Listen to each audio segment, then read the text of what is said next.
He mocked me in front of his boss, my own father, at the Christmas table calling me the family failure. Everyone laughed, until his boss stood up and said, "Interesting, because failure has a name, and it isn't hers." In one sentence, the power shifted, and for the first time silence did what years of words couldn't.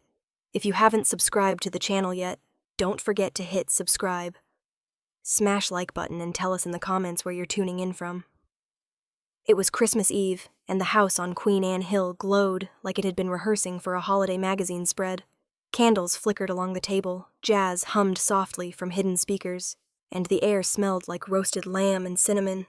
My father loved nights like this, occasions where other people could admire the life he'd built, even if none of it ever felt like home to me. I sat at the far end of the table, the place I always ended up, a little outside the circle of conversation. My dress was dark green, simple, nothing that would draw attention. Across from me, my father, Richard Cole, 62. Chief Financial Officer of Brighton Construction, was in the middle of one of his success stories. His voice carried easily over the music, smooth, commanding, certain that the room existed to listen. And when the board saw the projections, they finally understood why we're miles ahead of anyone else, he said, gesturing with his glass. His colleagues laughed, eager to keep him pleased. My mother Diane smiled in that careful way of hers, half pride, half endurance. She nodded at every pause, as if to keep the rhythm of his ego steady. My younger sister Grace, 28, reached for another roll, glancing at me with an apologetic look that said she wished I didn't have to be here. I ran my finger along the rim of my glass, counting the seconds until dessert. I could hear my own voice inside low and detached. I've learned how to sit through these nights, how to smile when silence is safer. My father's laughter filled the space again, sharper now with wine. "You know," he said, looking down the table, "every family has one. The one who never quite lives up to the name." My stomach tightened. I didn't have to look up to know where this was going. He raised his glass, slightly higher eyes fixed on me. "And here she is," he announced. "My lovely daughter, Evelyn. The disappointment of the Cole family." The words slid across the table like a chill draft. A few people chuckled, unsure if they were supposed to. My mother let out a small, strained laugh, eyes darting toward the guests. "Oh, Richard," she said softly, "don't start." But he was already enjoying himself. "Come on, Diane. It's a joke. Evelyn can take it." He turned back to me. "You're not offended, are you, sweetheart? You always were the sensitive one." I looked at the reflection of the chandelier in my wine-golden light, bending through the red. "No, Dad," I said quietly. "Not anymore." The table erupted in a few nervous laughs, though no one seemed sure what they were laughing at. Grace dropped her napkin, pretending to reach for it so she wouldn't have to look at either of us. My mother's hand trembled as she set her fork down. At the head of the table, my father's boss, Michael Grant, the CEO of Brighton, had stopped cutting his steak. He was a tall man with calm gray eyes, the kind of person who didn't need to raise his voice to make people listen. He didn't join in the laughter. Instead, he watched the exchange, silent, the corners of his mouth, unreadable. My father caught his gaze and tried to recover the moment. "You have to forgive us, Michael," he said, chuckling. "Family humor keeps us grounded." Michael didn't answer right away. He took a slow sip of wine, eyes still on me, then on my father. The pause stretched longer than comfort allowed. Someone coughed at the far end of the table. Even the music seemed to dim. I could feel the heat rise along my neck, the familiar sting of humiliation that I'd learned to hide since I was a teenager. My father leaned back, confident he'd turned the room back to his control. "Anyway," he said as I was saying, "Brighton's numbers are set to break another record next quarter. We're looking at growth that will make our investors very happy." Michael finally spoke, his voice even. "I'm sure the numbers will speak for themselves." Something in his tone made the laughter die completely. My father hesitated, unsure if it was agreement or warning. I kept my eyes on my plate, pretending to be busy with a piece of bread that had gone cold. Inside, the familiar ache pulsed in my chest. I told myself what I always did: stay quiet, stay small, let him finish. It would be over soon. It always was. Michael set down his fork with deliberate care, the sound of metal against porcelain sharp in the silence. He didn't look away from my father. The air in the room shifted, the same way it does before a storm, when you know something heavy is about to break. And for the first time all evening, my father's smile faltered. The next morning, the city looked washed out, gray sky, wet streets, and the kind of mist that made the skyline blur into itself. I sat by the window of my apartment downtown watching the fairy lights cut across Elliott Bay. The coffee machine hissed behind me, filling the room with the smell of something bitter and grounding. My phone buzzed on the counter. A message from my mother. "Thank you for coming. Your father didn't mean it." I stared at it for a long moment, then hit delete. He never means it. That's the thing about men like him. They mistake cruelty for charm, and everyone else calls it pride. I poured my coffee and sat at the kitchen island. The apartment was quiet, neat, almost sterile. No framed family pictures, no Christmas decorations. I'd stopped pretending years ago. The silence felt safer than forced warmth. On the counter sat my laptop, still open from the night before. A stack of reports blinked on the screen. Client files I'd been reviewing for days. Numbers columns, signatures. Work was the only place where everything added up. When I scrolled to the next document, a familiar logo caught my eye. Brighton Construction Group, my father's company. I'd been hired as an external consultant through another firm to audit vendor contracts. It wasn't unusual. Their name showed up on projects all over the Northwest. But the document I opened wasn't a vendor file. It was an internal ledger. Payments, approvals, signatures. At first I thought it was a duplicate, some clerical overlap. Then I saw it again, 2 identical invoices, 2 transfers to the same account, both authorized under Richard Cole. My father's name. My pulse slowed. Not racing, just steady, heavy, like the sound of water under ice. I clicked through 3 more files. The same pattern, the same digital signature, the same private account number. I leaned back, eyes on the ceiling. 15 years ago, he'd called me naive for wanting to study finance. Said people don't pay you to look for truth, Evie. They pay you to make the numbers look right. I'd laughed it off back then. Now it echoed in my head like a confession. I tried to reason with myself. It could be a coincidence, a mistake, a duplicate entry. But the logic didn't hold. He'd built his whole career on controlling money. He didn't make careless mistakes. My hands hovered above the keyboard. If I ignored it, the file would vanish into the system, replaced by a new quarter's data. If I flagged it, the investigation would be automatic. Brighton's compliance department would see his name, and everything that followed would be public record. I got up, pacing the length of the apartment. The air smelled faintly of coffee and rain. Every memory of him pressed close. His voice, his arrogance, the way he'd laughed at me across the dinner table the night before. I could almost hear him. "You're too emotional for this world, Evelyn. That's why you'll never get ahead." I sat back down, opened a new tab, and began typing. To compliance at Brighton Construction. Subject, financial irregularities. Internal body. Significant discrepancies found in financial reports from Q3 and Q4. Duplicate payments authorized under CFO credentials. Recommend full audit of accounting records. Possible misappropriation of funds. I hesitated at the end, then added one more line. This message is sent anonymously for the integrity of the company. I read it twice. My throat felt tight, not from guilt, but from something older. Fatigue, maybe the exhaustion of carrying someone else's reputation. I pressed send. The sound was soft, final, like a door clicking shut. For a moment, I just sat there. The rain had picked up outside, tapping against the glass.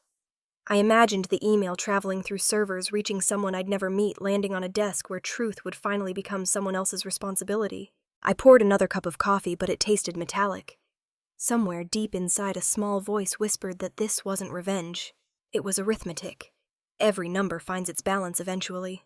Across town, in a quiet office on the 20th floor of Brighton's headquarters, a woman named Grace Miller refreshed her inbox. The subject line caught her eye immediately. Financial irregularities. Internal. She frowned, opened it, and began to read. By the time she reached the end, her expression had hardened. She picked up her phone and said quietly, "Mr. Grant, we may have a problem." I didn't know her name yet. I just knew the silence that followed. Sending that email felt heavier than anything I'd ever carried. Monday morning came with that sterile brightness that only happens after Christmas. The kind that makes downtown Seattle look polished, but hollow. The lobby of Brighton Construction's headquarters was a blur of wool coats, coffee cups, and forced cheer. Inside the 22nd floor conference wing, the only sound was the steady hum of printers and the soft tap of Grace Miller's heels on the marble floor. Grace was in her 50s, a woman whose presence didn't need volume. She carried a folder in one hand, a printed copy of the anonymous email in the other. The subject line, financial irregularities, internal sat bold and unmistakable on the page. She walked straight to the office of Michael Grant, the CEO. He was standing by the window when she entered, the morning light slicing across the glass behind him. "What's on your mind, Grace?" he asked, setting down his mug. She handed him the printout without a word. He read it once, his eyes narrowing slightly, then again slower. When he looked up, his voice was calm, but final. "Start with him." Grace nodded. She knew exactly who him was. By mid-morning, she was in a quiet conference room with Sophie Lee, the CEO's executive assistant. Sophie was younger, late 30s, sharp, always composed. The kind of woman who knew how to stay invisible until she decided not to be. She opened her laptop, fingers moving quickly over the keys. "We'll trace approvals by login ID. Every payment the CFO touches gets logged," she said. Grace leaned over her shoulder as line after line of data filled the screen. Thousands of transactions, some routine, others not. Sophie isolated one vendor file, then frowned. "These transfers, they're going to sub-accounts tied to the same routing number." Grace's pen paused mid-note. How many? Sophie highlighted a list. Too many for coincidence. He authorized all of them. Grace exhaled through her nose. Then it's him. Across the city in a different kind of office. The kind with floor-to-ceiling windows and expensive whiskey on the shelf. Richard Cole leaned back in his chair, laughing into his phone. "Promotion's just a formality." "At this point," he said to a colleague, "Grant can't afford to lose me. Numbers like these don't happen by accident." He ended the call and stared out over the skyline, unaware that 2 floors above Grace was printing ledgers with his signature on them. She stapled the last report, wrote "confidential audit" on a red label, and taped it to the folder. Then she placed it in the cabinet behind her desk and locked it. The next morning, I woke up earlier than usual, restless. Something in me knew that the email I'd sent had found its mark. Still, I told myself it wasn't my problem anymore. Whatever happened at Brighton would happen without me. I poured coffee and opened my laptop, trying to lose myself in client files. But my eyes kept drifting to the headlines on a news site, corporate scandals, whistleblower suits, names that had once been untouchable. I wondered if I'd just turned my father into one of them. At Brighton, Grace met with Michael Grant again. She placed the folder on his desk.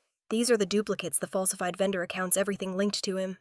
He flipped through the papers, silent. Finally, he looked up. "Good work. Keep this under wraps until we're ready to act." "What about the board?" she asked. "I'll brief them after the holiday. For now, no one outside this room needs to know." He buzzed Sophie in. "Schedule an executive meeting for Friday.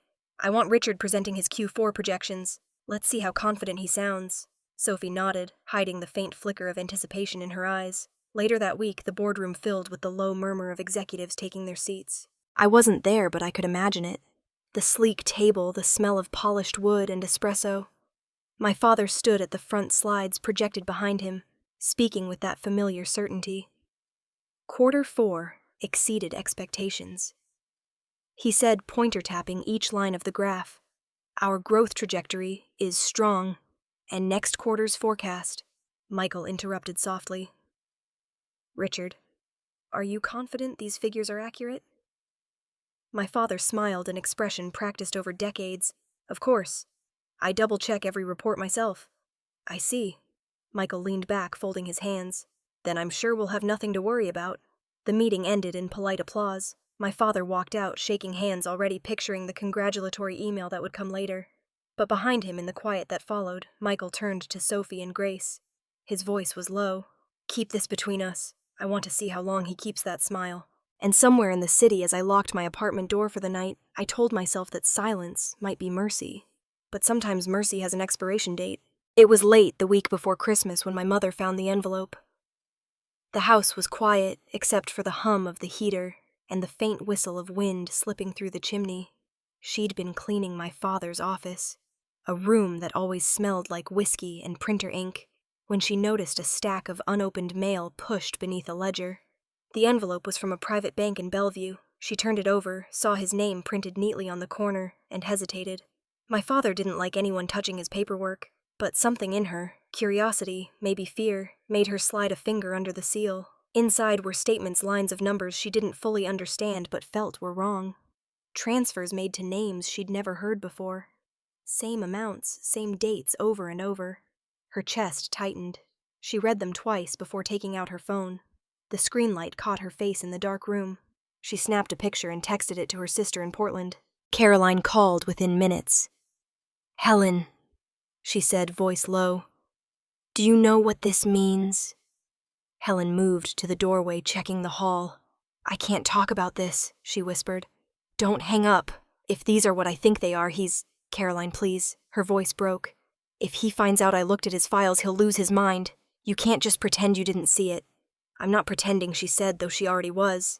"I just can't do this right now." She ended the call. The house was still. Snow was falling outside, thick and soundless. She stood in the dark office, holding her phone like it might burn her hand. After a long moment, she opened the curtains and stared out at the white-covered yard. Her reflection looked older than she remembered. In Portland, Caroline sat at her kitchen table, frowning at the images her sister had sent. She hesitated only a moment before forwarding them to me. The text came just after midnight. "Your mom's scared, but you should see this." When I opened it, I saw the bank's logo, the account number, and a series of withdrawals that didn't belong. My stomach turned cold. It wasn't proof, not on its own, but it was close. I stared at the photo until the screen dimmed. I used to think my mother was complicit, that her silence meant she agreed with him. But maybe she was just surviving the only way she knew how, by keeping the peace in a house ruled by temper. That evening, she tried to ask him about it. She waited until he came home, coat dusted with snow, setting his briefcase on the counter. "Richard," she said carefully, "I found some bank papers in your office. They looked unusual." He froze his back to her. "What were you doing in my office? I was cleaning," she said, her voice soft. "I just thought you should know." He turned, his face tightening. "Helen, I handle the finances. You don't need to worry about things you don't understand." She tried again. "If there's trouble at work." "There isn't." The word came out hard enough to stop her. He poured himself a drink, staring at the amber swirl. "You let me take care of my company. You focus on this house." She stood there a moment, wanting to say more, but unable to find the right words. He walked past her, muttering something about people sticking their noses where they didn't belong. The sound of his office door closing echoed down the hallway. Later, she sat in the living room, lights dimmed, hands wrapped around a cooling cup of tea. Outside, the snow had thickened, blanketing the street in white. Through the window, she could see her own reflection in the glass. Tired eyes, a woman who knew too much and could say nothing. She thought of the envelope upstairs, still lying open on the desk. She thought of Caroline's voice, of my name in the text she'd seen on her phone. She almost picked it up to warn me to say, "Don't get involved." But she didn't. She just watched the snow fall, pretending it could cover what was coming. And miles away, I lay awake, the glow of my phone lighting the dark room. That image of the bank statement burned into my mind, realizing that my mother and I were bound by the same fear, different decades, same silence. Snow fell in soft sheets that morning, turning the city outside my window into something clean and unfamiliar. I sat on the small couch by the glass coffee cooling in my hands, watching flakes drift past the skyline. The air felt still heavy in that way mornings do after long nights of thinking. On the table beside me lay an old photo album, edges worn from years of being opened and closed too quickly. I turned to a page near the middle, my 17-year-old self holding a trophy from the state academic competition. My hair was shorter then, my smile wide, the kind you give when you still believe you've earned something real. My father stood a few feet behind me, in the picture hands in his pockets. Expression unreadable, everyone else smiled. He didn't. He'd said it the night that photo was taken after the guests left and the house went quiet. "Enjoy your little moment, Evelyn," he'd told me, leaning on the kitchen counter, drink in hand. "But remember, no one hires dreamers. Learn accounting, something useful. Finance, if you must, but none of that international nonsense." I'd looked at him and said, "I want to understand how the world moves money, not just how to count it." He'd smiled without warmth. "Dreams are a luxury people like us can't afford." That was 15 years ago, but it still replayed with painful clarity. Maybe it wasn't disappointment he felt toward me. It was fear. Fear that I'd stop orbiting his world. Fear that his power over me would end the moment I stopped needing his approval. Now, years later, I looked down at the same photo and finally saw what I'd missed back then: distance. He'd already decided who I was allowed to be. The coffee had gone cold. I set the cup aside, closed the album, and reached for my phone when it buzzed. A message from my mother. Your father wants you to come home for dinner tonight. He invited Mr. Grant. It would mean a lot if you were there. I stared at the text for a long time, the corners of my mouth tightening. He wasn't inviting me to reconcile. He wanted an audience, a prop for his performance. I deleted the message. There are invitations that heal, and there are invitations meant to remind you who still holds the stage. His always belonged to the second kind. My laptop chimed with a new email. It was from Grace Miller. The subject line read, "Final Audit Report. Verified breach." My heart stalled for a beat. I clicked it open. Attached was a file heavy with consequence. Her message was brief. All findings confirmed. Full compliance review complete. Report submitted to CEO for action. I hesitated, fingers resting on the trackpad. The name Richard Cole appeared more times in that document than I could count. Each signature, each approval code, each redirect to private accounts. Every number was a nail sealing the coffin he'd built with his own hands. I scrolled to the end. The final note read, "Recommendation. Termination of CFO position. Effective pending. CEO decision." My hand shook slightly as I saved the file to my desktop. The sound of the snow against the window filled the silence, slow and deliberate, like the ticking of a clock. The screen dimmed after a while, leaving only my reflection in the glass. Older, now, sharper someone who no longer flinched at being called a disappointment. He'd wanted control his whole life. Over me, over the company, over how the world saw him. But control is a fragile thing. One truth is all it takes to make the whole structure tilt. Outside, carolers passed on the street below, their voices soft, muffled by the snow. The city felt suspended in a strange calm, as if it knew something was about to end. I closed the laptop, pressed my palms together, and breathed. The game was almost over. And this Christmas, whether I showed up or not, the story of Richard Cole was going to change forever. The glass tower of Brighton construction glimmered faintly under the pale winter sun, its mirrored surface catching streaks of light from the gray sky. 2 days before Christmas, the city felt half asleep, traffic lighter voices quieter, the world holding its breath before the holiday. Inside the lobby, the usual rhythm of phone calls and footsteps had softened.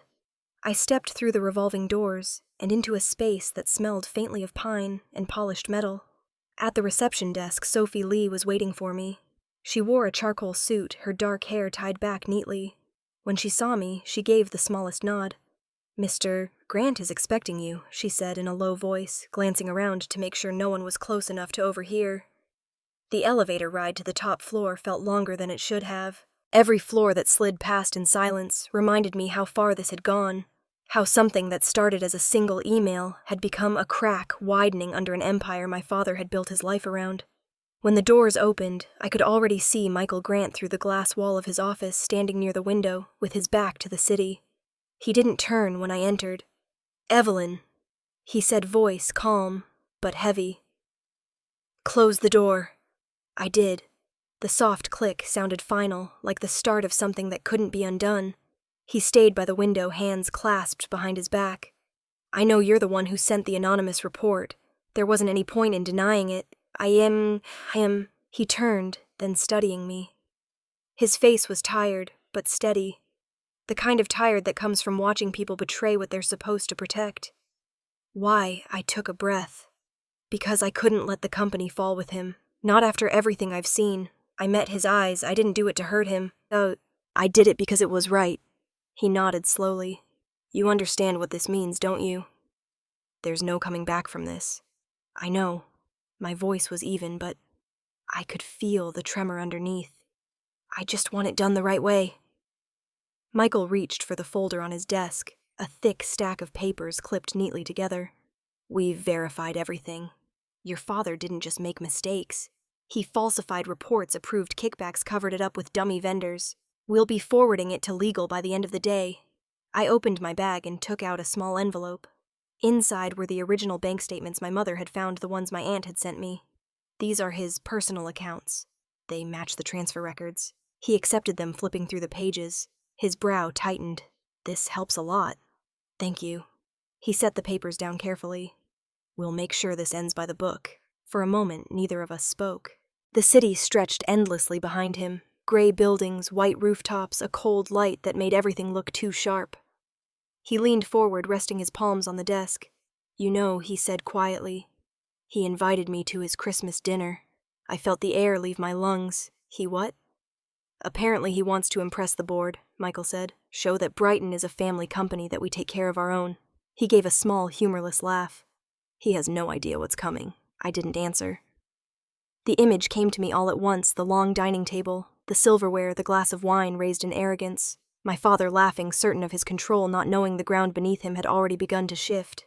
Michael's tone softened. "Justice doesn't always need an audience, Evelyn, but sometimes it deserves one." I looked at him, trying to read whether he meant it as mercy or punishment. Maybe it was both. He straightened. "We'll follow procedure. HR and legal are ready. The board's decision is already signed. All that's left is to deliver it." The words felt unreal. "And you'll tell him at dinner?" "I'll tell him wherever he decides to make a spectacle," he said. "If he chooses that night, then yes. There." I nodded, gripping the strap of my bag a little tighter. "Then I guess I'll see you there." He tilted his head, watching me. "You don't have to come." "I know," I said, "but I think I need to." He didn't stop me as I turned to leave.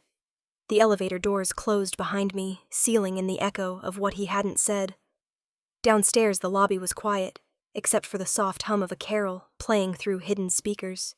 Outside, the first flakes of snow were starting to fall, melting the moment they touched the glass doors. I stepped out into the cold air. The street was lined with lights and wreaths, people carrying bags of last-minute gifts. Laughter spilling from the cafe across the street. It all felt distant, like I was watching it from underwater. The snow thickened as I walked toward the corner. Each flake caught the light for a moment before disappearing. I thought about what Michael had said. Justice and audiences, truth and timing. I wasn't sure who would hurt more when it happened. Him for losing everything, or me for being the one who set it in motion. The house on the hill looked like it had been pulled straight from a holiday catalog. Garlands draped over the staircase, gold ribbons tied to every chair. The smell of roasted rosemary and wax polish hanging in the air. 2 days before Christmas, everything inside the Cole home felt like preparation for a performance. The catering staff moved quickly through the kitchen, arranging platters and bottles. My father stood in the center of it all, directing the scene like a man rehearsing his own applause. "Put the wine table there," he said, pointing to the far corner of the living room. "It needs more light. When I raise my glass, I want people to see the color." His tone carried that same precision he used at board meetings.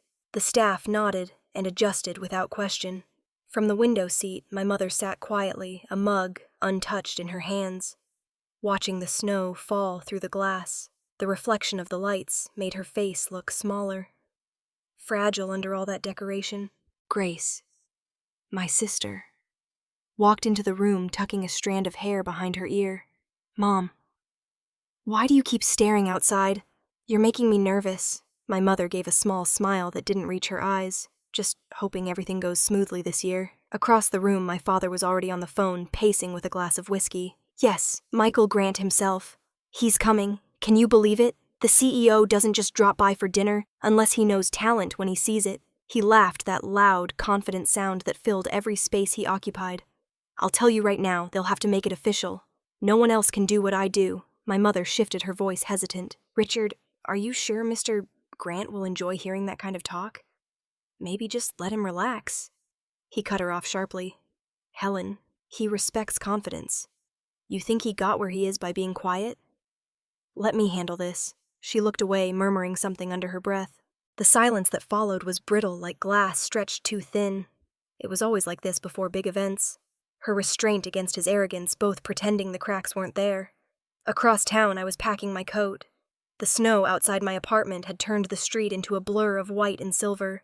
I folded a scarf, slipped my laptop into my bag, and hesitated before reaching for the small black USB drive on the counter. Inside it was everything. The full audit, the signed reports, the bank statements.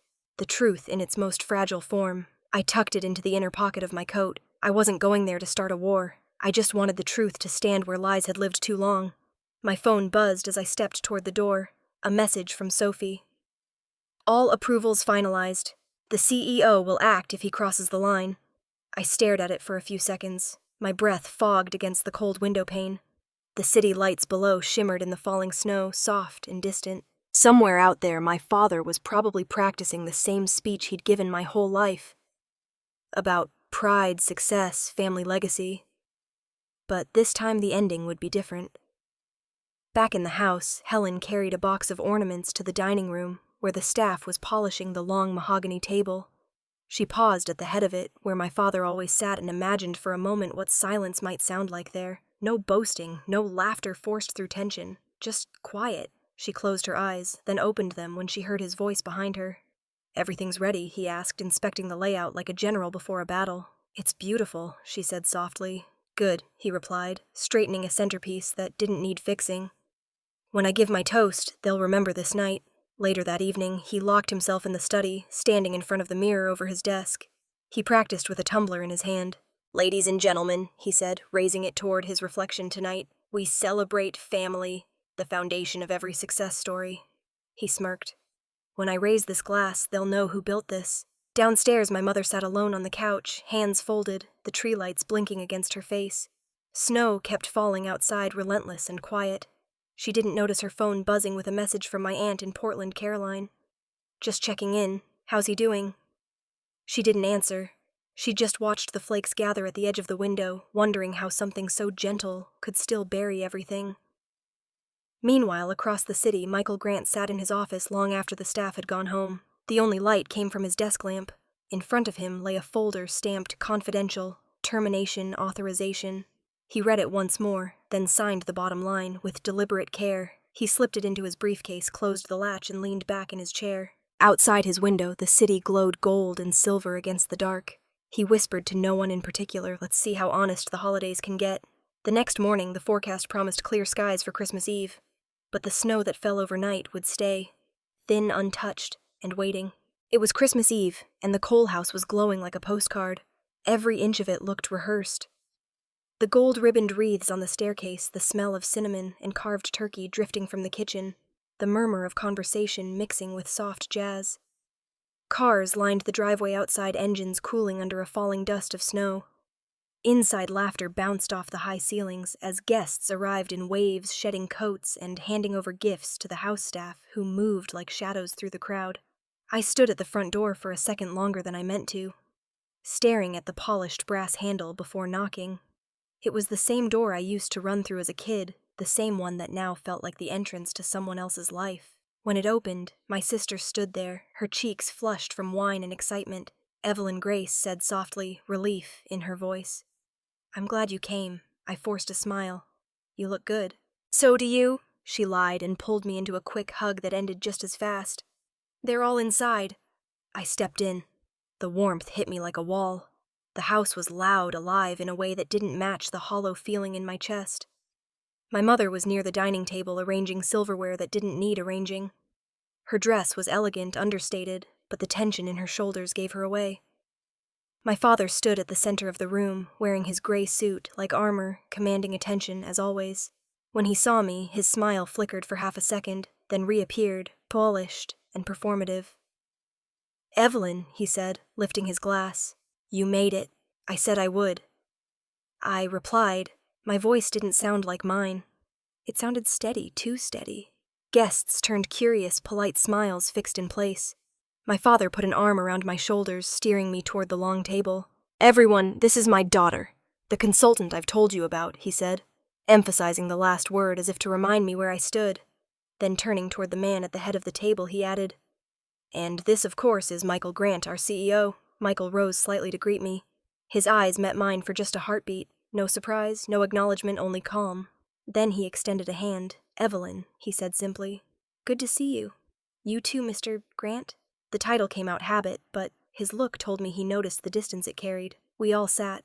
The table glittered under the chandelier dishes, arranged with precision. Wine poured freely, the kind my father saved for people who mattered. He was in his element, surrounded by laughter power validation. I watched him perform, boasting about his work, his vision for Brighton's future, how the company's success was a reflection of strong leadership. Every sentence was another stone in the wall he'd built between himself and the truth. I cut into the roast chicken on my plate, small mechanical motions. Every word he said sank into me like pins. He talked about sacrifice, about discipline, about how he'd built his family on accountability. I kept my eyes on my plate, but inside I was back to being 17 again, listening to him dismiss everything I'd ever wanted, everything I'd ever been. Every word he spoke now was a needle stitching those same wounds shut again, tighter, deeper. My mother nodded and smiled through it all, her eyes flicking to me every so often, silently pleading for me not to react. Grace reached for her wine, drinking faster than she should have. The guests kept laughing unaware, or unwilling to notice, the exhaustion beneath the surface. After the second bottle of wine, my father's confidence had shifted into arrogance. He leaned back in his chair, glass raised high, his voice rising with the volume of the room. "I have to say, Michael," he said, grinning toward the CEO, "having you here tonight means a lot. I wanted you to see the heart of my world, my family, my pride." Michael smiled politely, setting his fork down. "It's a beautiful home," he said evenly. "You should be proud." "Oh, I am," my father said quickly. He turned to me, eyes bright from drink and ego. Of most of it, anyway. The room laughed. My mother's smile froze. Grace's hand stopped midair. I looked at him, and he went on too comfortable to notice the silence spreading. "This one," he said, pointing his glass toward me. "She's the family disappointment. Left a secure career to be a freelancer. No real company, no title, no recognition. But hey, at least she's persistent." Laughter erupted again, awkward, fragmented. My mother's hand trembled as she placed her napkin down. "Richard, please." "It's just a joke," he said, waving her off. "She can take it." "Right, Evelyn." I looked at him across the table. For a moment, the noise blurred the edges of the room, fading until it was just his face, smug, certain, untouchable. I could have said 1,000 things. Instead, I just smiled faintly. "Of course." He laughed louder, mistaking my quiet for weakness. "That's my girl," he said, proud of a victory no one else saw. Then a sound broke through. The soft, deliberate clink of metal on porcelain. Michael had set down his knife and fork. The laughter stopped midair like someone had cut the power. Every eye turned toward him. He leaned back in his chair, his expression unreadable. "Interesting," he said, the single word slicing through the tension like cold glass.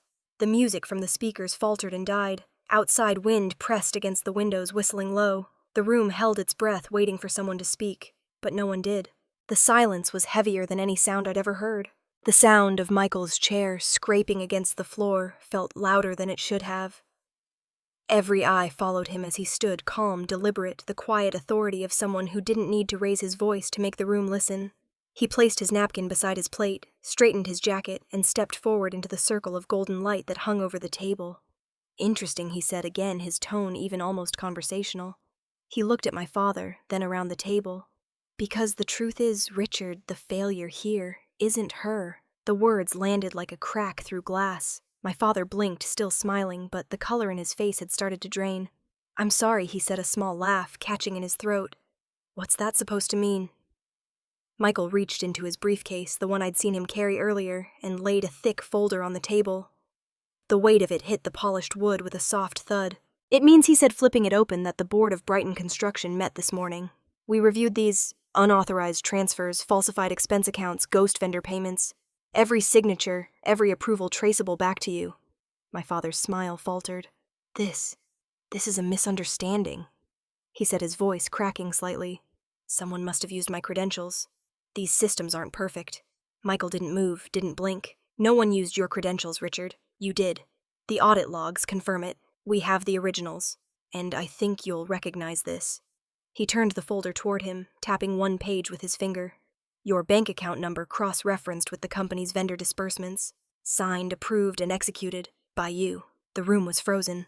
The guests looked from one man to the other, unsure if they were witnessing a performance or a collapse. My mother's hand went to her mouth. Grace stared down at her plate, her fork motionless. The only sound was the low hum of the heating vent. My father let out a strained laugh. "This is ridiculous. Michael, we've known each other for years. You know me. I've given everything to that company. You think I'd risk it for, what, a few transfers someone's trying to frame me? No one framed you." Michael said quietly, "You framed yourself." I felt something shift in the air, like the world had tilted an inch. My father's voice rose desperate now. "This is a setup." "Who fed you this?" "Some jealous accountant, someone trying to steal my job." Michael's voice stayed steady. "Our internal audit team found it, verified by legal. HR has been notified. Your termination is effective immediately. You'll be contacted tomorrow about the severance terms, standard procedure. My mother's chair scraped softly as she stood, her face pale. Richard, she whispered. Please, just stop. Sit down, he snapped, slamming his palm against the table.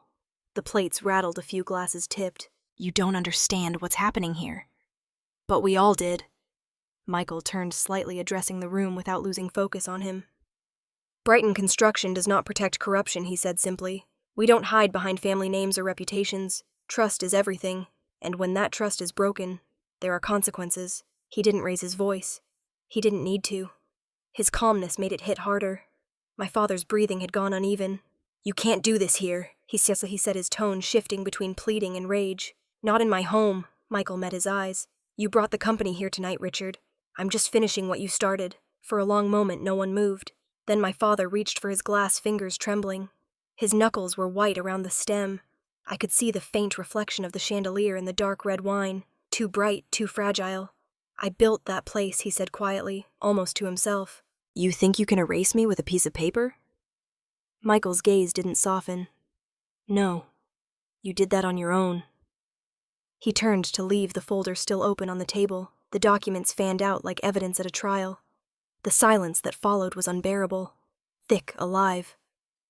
My mother whispered his name again, but he didn't hear her. Then it happened. The glass in his hand slipped. Maybe he meant to set it down. Maybe his grip gave way. Either way, it fell. The sharp crash echoed across the room, shards scattering across the hardwood. A streak of red wine spread across the floor like a wound soaking into the rug. No one breathed. Not a sound came from the guests. Not even from the carol music still faintly playing in another room.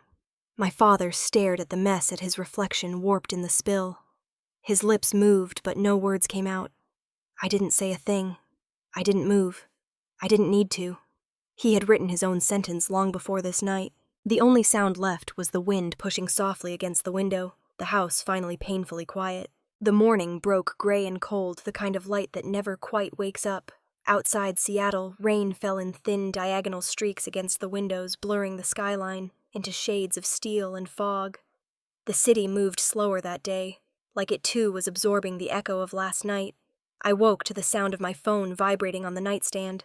A flood of notifications filled the screen, news alerts, finance reports, local channels. The headline was everywhere. Brighton Construction CFO terminated over financial misconduct. His name, Richard Cole, was in bold black letters.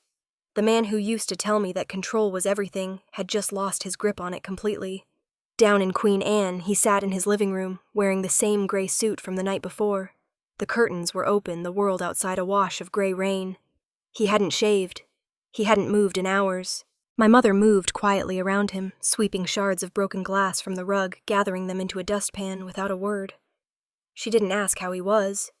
There wasn't anything left to ask. On the television, the story looped stock footage of the company headquarters clips, of employees walking briskly through the lobby shots, of the glossy Brighton logo on the building side. A reporter's voice filled the silence.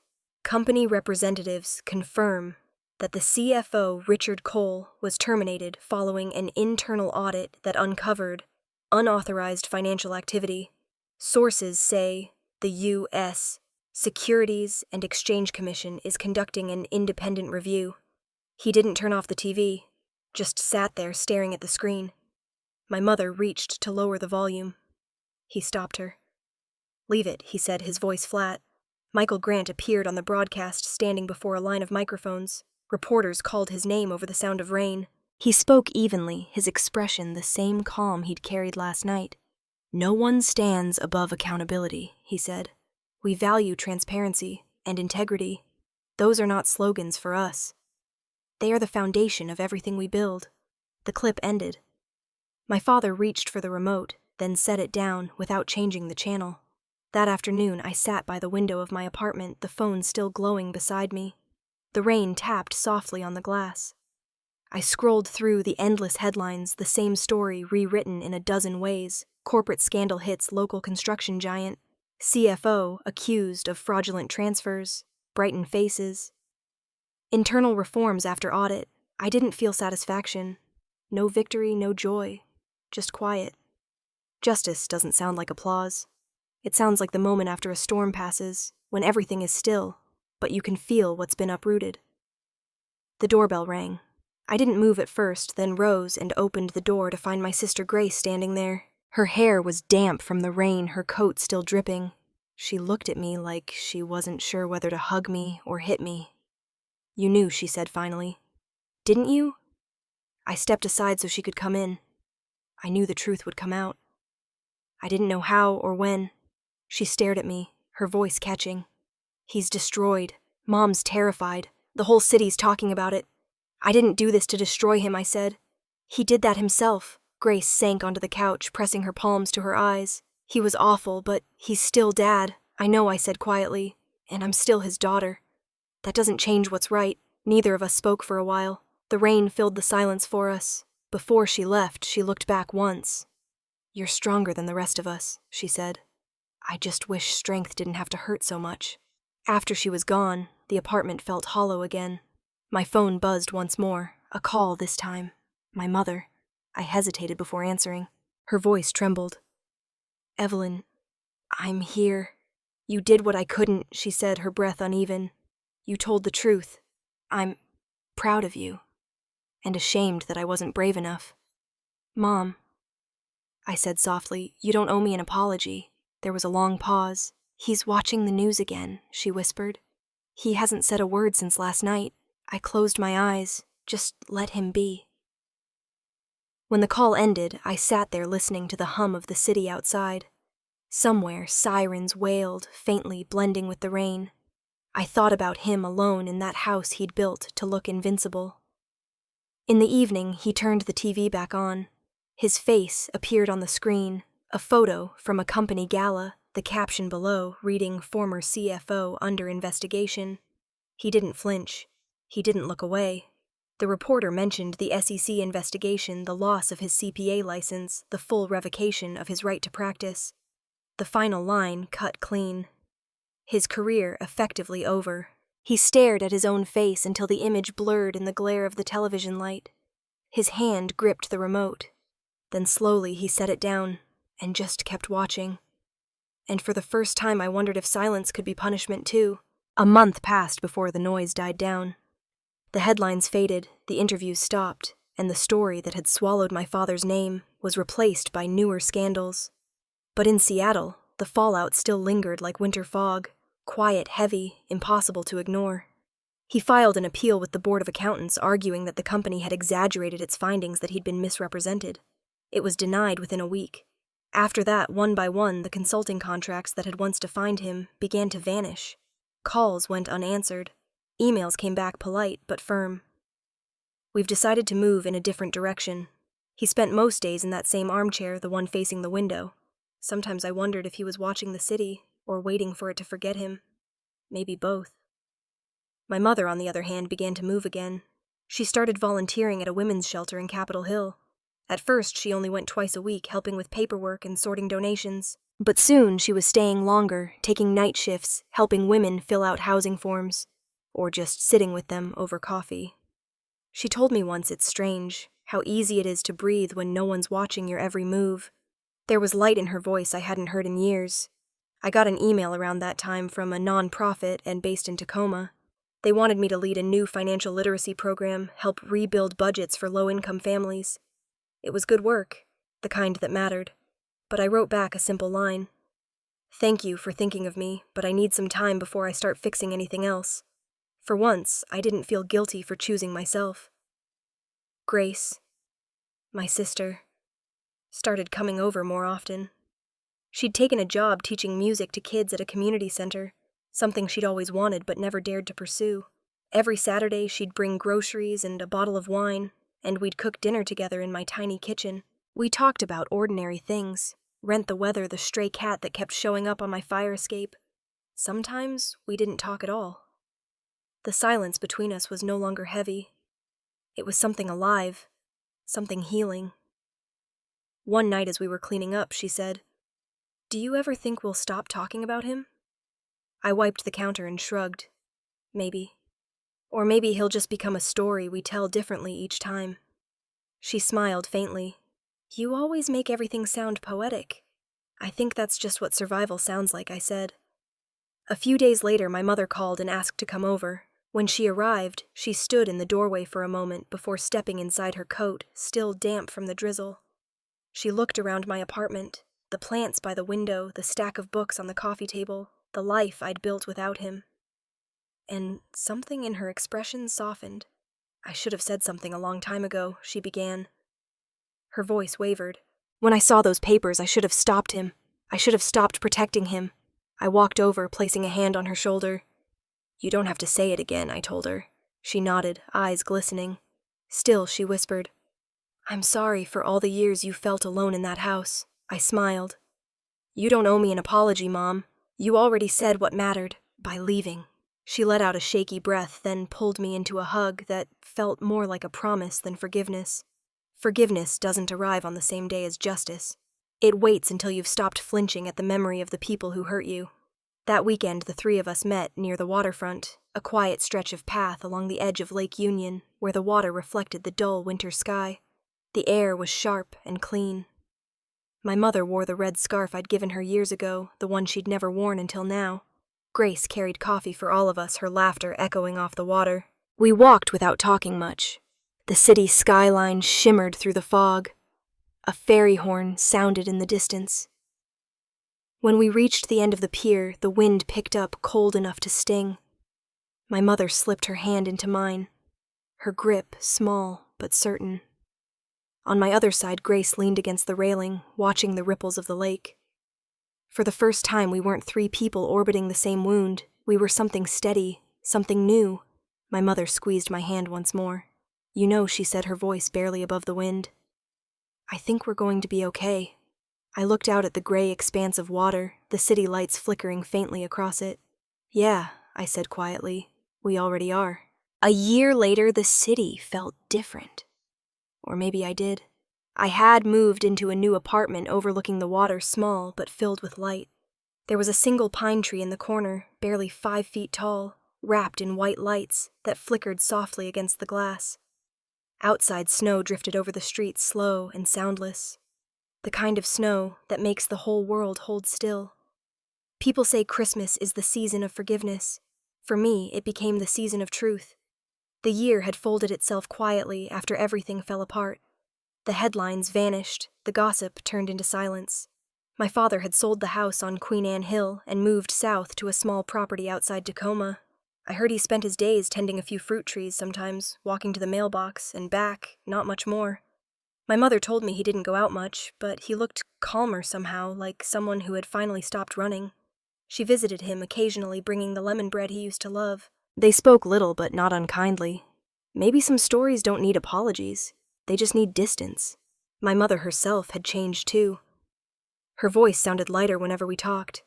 She still volunteered at the Women's Center, helping others untangle from the kind of lives she once thought she couldn't leave. There was pride in her tone now when she spoke of it, a quiet pride that didn't need approval. My sister Grace had found her rhythm teaching music. A few days ago, she sent me a video, her students performing a Christmas concert, small voices wobbling through silent night. The camera panned past tinsel decorations and crooked smiles.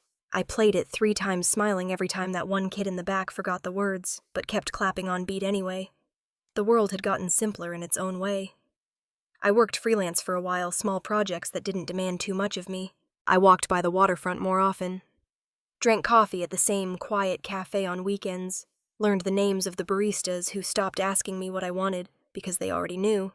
I spent mornings reading, evenings, writing plans for something I hadn't quite said out loud yet, a company of my own. And now, here it was. The papers were spread across my desk, neatly aligned.